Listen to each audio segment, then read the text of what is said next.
নাগিনী মা আজ সতী তার পতির চরণ সেবা করে, তাই না? নাগিনী তুমি কিছুক্ষণ অপেক্ষা করো, আমি দেখি আজ সতী স্বামী চরণ সেবা কতক্ষণ করে। বেশ বেশ।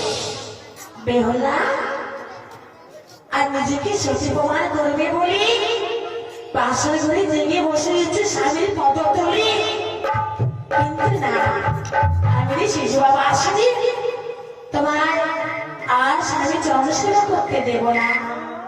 সতী আমি তোমার সরকুলিকে কথা দিয়েছিলাম, বিপদে বললি দিব উদ্ধার। সতী আজ হয়তো অপরাধ মার্জনা করবে, আমি তোরে আর শুধু তাকে রাখতে দেব না। এই মুহূর্তে সরকারি কার নেত্রায় কোথায় রয়েছিস? কার নেত্রা কোথায় রয়েছিস তুই? কিছু কিছু যায় শুধু আমার কাছে তুই আমার কাছে এসেছিস, তবে শ্রবণ কর, আমি যা বলবো মন দিয়ে শুনবে। যাও যাও, কাল নেত্রা করে দিলাম বল, অতি শীঘ্র গিয়ে তুই ওই যাও নেত্রা, যাও তুমি।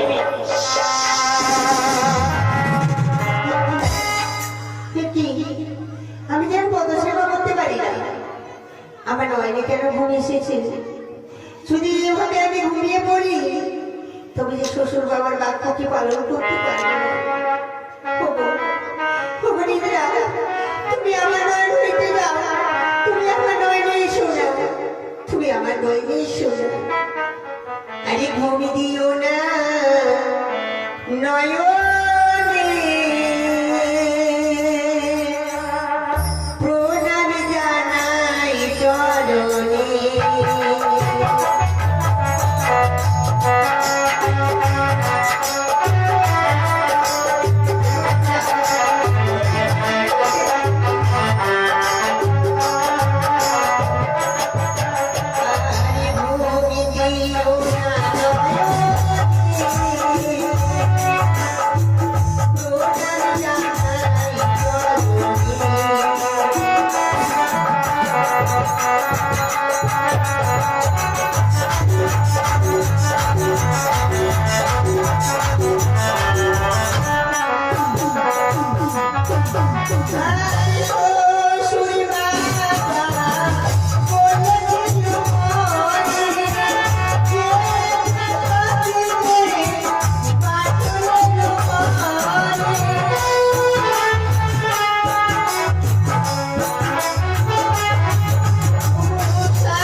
আমি তোমার উপরে ভরসা করি, স্বামীর পাশে সরে গেলাম।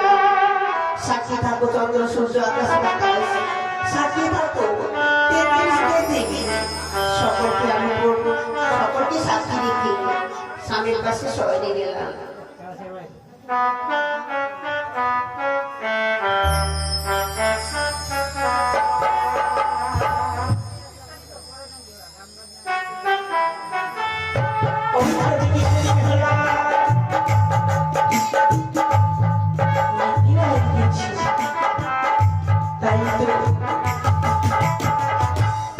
আমি কি করি বুঝবো, সত্য পালন করে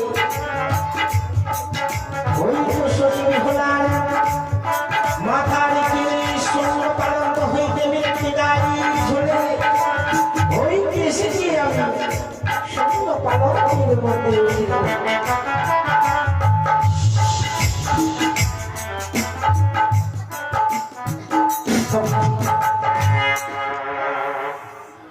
আমি দংশন করার পূর্বে দাঁড়িয়ে ওই মুখমণ্ডল খানি দর্শন করি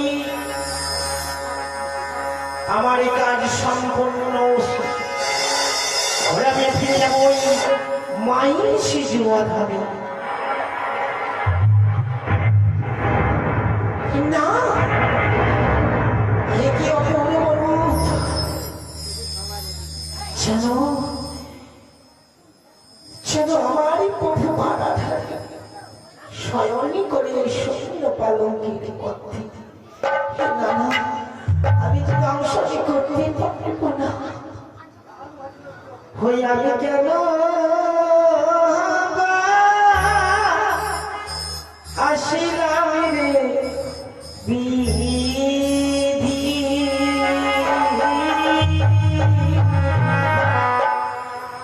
বালাদো অংশী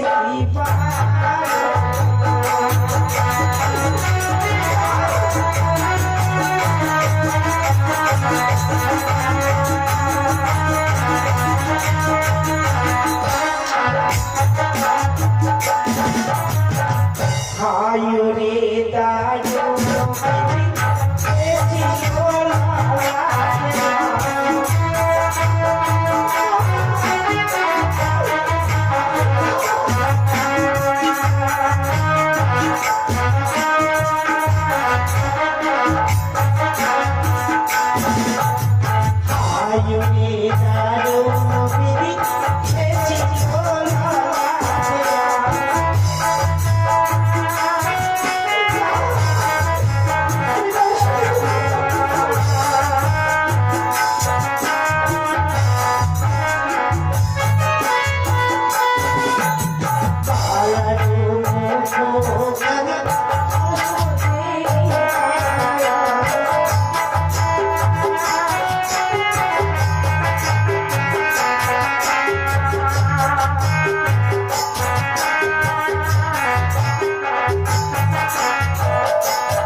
এতই বিলম্ব করো মা, যদি বা লক্ষ্মীদের দংশন করতে মনে হয় দূর কেমন করে দেখাবে না সময় তোমার খালি আমো সেটাকে লজ্জায় না তোমার অধরতে বাসনে কান্দনে করো।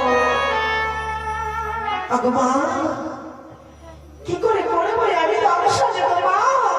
না গেলে মা ওই লক্ষ্মীদের দেহ যে পবিত্র রয়েছে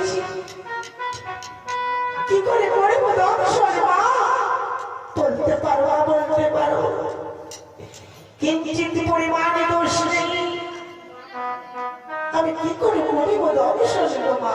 না গেলে মা সত্যি বলেছো তুমি, তাদের দেহ যে ফুলের মতো পবিত্র, ওই পবিত্র দেহকে স্পর্শ করলে তুমি জলে পড়ে ভস্ম হয়ে যাবে। নাগিনী তুমি চিনে রেখো বাসনে ভরে বরমদ্বীপ বাসনটি আলোকিত করে রেখেছি। তোমার নাকে নিঃশ্বাসের যে সাহায্যে বরমদ্বীপকে নিভৃত করে দাও। যদি বা বরমদ্বীপ আলোকিত করে রাখে বাসনকে, অবশেষে এই বরমদ্বীপ একদিন পথে কাটা হয়ে দাঁড়াবে। সেই ধর্মদেবকে তুমি লিপিত করে দাও না কেনি আর ধর্মদেবের অঙ্গে যে ছেলে রয়েছে ওইরা হ্যাঁ মা, তাদের অঙ্গে দেবীকে ছড়াই দেখবি শরীরের মধ্যে পবিত্র দেহ অপবিত্র হয়েছে। যাও না গেলে যাও তুমি। পেশে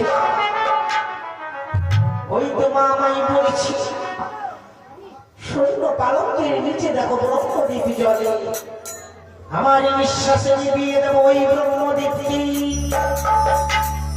আমার নিজ দিয়ে ওই লক্ষিন্দরীর শরীরে ছিটিয়ে দেব। তবে মা যদি দোষ না পাই মাগো, না গেলে আমি কি করে করবো তাকে দংশন গো মা? কিছুক্ষণ অপেক্ষা কর। বেশ মা বেশ। আজ হইতে আমি এক নতুন জীবের সৃষ্টি করি। আমার অঙ্গের মহিলাটাকে বিন্দুমাত্র রক্ত দিয়ে সিঞ্চন করি মশা। যাও হলে ওরে মশা তুমি দিলাম বল, অতি শীঘ্রই গিয়ে বল লোকের অঙ্গের পর মশার কেমন লোকের করবে চটপট, তখন আমি অষ্টকি করবি বলা না গেলি মা যদি বা দোষ পাই রক্ষিত নেই দংশন করবে তারে, যদি বা দোষ না পাস তারে বরাবরে ফিরে আসলে আমার সুজি পাবো বলে। বেশ মা বেশ।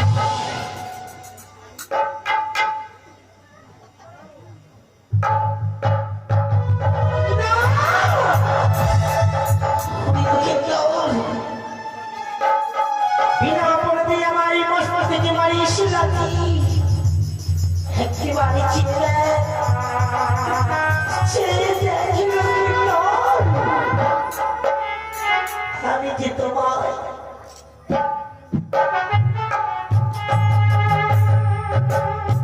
এই ঘরে আমি আর থাকতে দেব না। বিনা অপরাধে মারিস না আমার লাথি।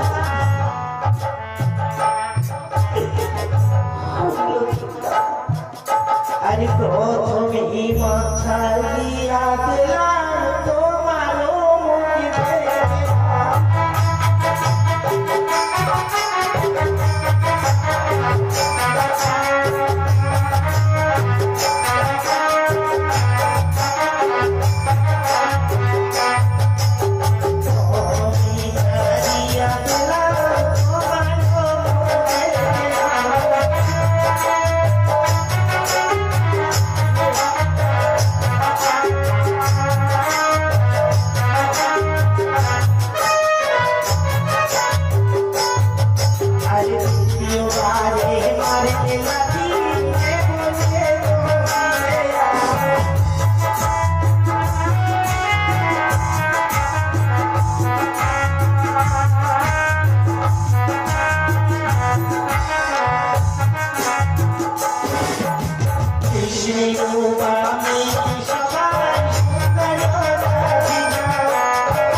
ছেড়ে দেব না।